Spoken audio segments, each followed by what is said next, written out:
अरे आमच्या अंगात रक्त जे बनलंय ना ते शेतकऱ्याच्या एका एका दाण्यापासून बनलाय आणि तुमच्या अंगात जे रक्त आहे ना ते शेतकऱ्याच्या दाण्यापासूनच बनलेलं आहे, लक्षात ठेवा. त्याच्यानं शेतकऱ्याशिवाय आमच्या डोक्यात दुसऱ्या कल्पना येऊ शकत नाही.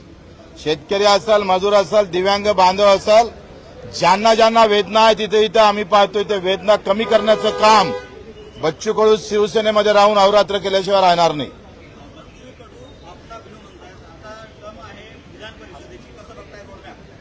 मला वाटतं आमची सगळी तयारी झालेली आहे. 19 तारखेचं आमचं दिव्यांगासाठी आंदोलन पण आहे. काल परवा माझं मुख्य सचिवासोबत भेट झाली. 50% दिव्यांग बाहेर आहे संजय गांधी निराधार योजनेच्या, आणि सत्ता आमची असल्यानंतर वंचित घटक बाहेर राहू शकत नाही. आमच्या डोक्यातले दिव्यांग बांधवाला त्यांनी 19 तारखेच्या आत निर्णय मुख्य सचिव आणि सचिवांनी जर घेतला नाही तर आज ज्या घोषणा इकडे झाल्या त्या घोषणा मंत्रालयात होऊ शकतं.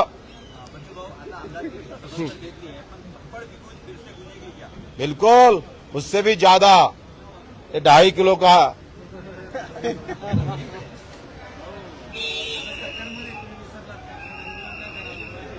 अरे काय म्हणजे काय असं लिखित आहे का?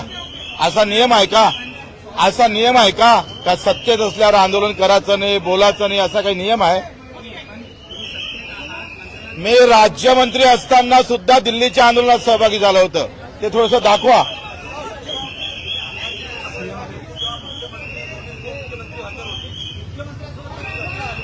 नाही, काही चर्चा नाही सध्या, काही चर्चा नाही. नाही.